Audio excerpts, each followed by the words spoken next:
Мэрия жол киренин накталай төлөө бөлүмүн көбөйтүүнү сунуштууда. Азыркы учурда жол киренин накталай төлөө 20 сом болсо, накталай эмес төлөө 17 сомдо түзөт.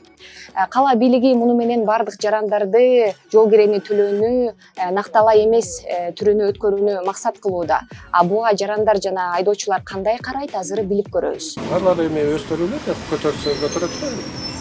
Бизге план жок эле, эми нелерин койсо, без мындай тумпар болду. Конечно, кымбат. Биринчи жол кирени көтөрүүнүн мурда карапайым элдин зарплатасын дагы эске алыш керек да. Мисалы үчүн ар бир үй бүлөдө 4-5 балдар окуйт, например, аны да эсепке алыш керек. Биринчи жол кирени көтөрүүдөн мурунчу. Ошо жана тулпар деп атабы, ошонун менен оплачивать. Это хорошо, каждый чөнтөктөрүнө сом салбай. Тигиниси менен оплачивать этип кете берет. Мне кажется, это правильно, я считаю. При нашей зарплате, извините, это не получится, наверное.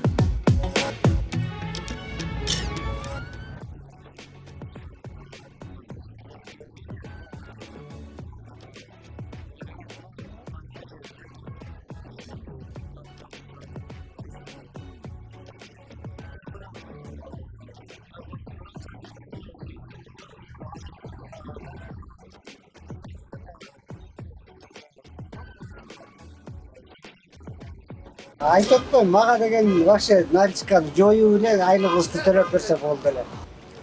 Учитывая то, что сколько уходит на транспорт само, то это нормально. Я так считаю. 40 сомов? Да. Ага. Для меня нормально. Ага, спасибо. Это все ради того, чтобы системе было удобно, а не народу. Так. Спасибо А большое. нам-то без разницы. Главное, чтобы рамки не создавать, и мы могли туда-сюда, как мы хотим, чтобы свобода была в действиях. А тут они придумали только для себя.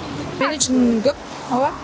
Албетте көп болуп калат. Биз үчүн пенсионерлерге жана студенттерге бул көзгө көрүнгөн эле акча болуп чөнтөктөн чыгара албай калышат. Айдоочуларга биз план чыгарганга аракет кылып атабыз ошо. План менен бе следующий? Биздики план менен. Демек, Жана булар кирбейт планга, бизге наличка кирет да. Ошондо элдин массалык көбүн могу без наличка өткөрүп, ошо бизди зарплата кылып берсе, ошондо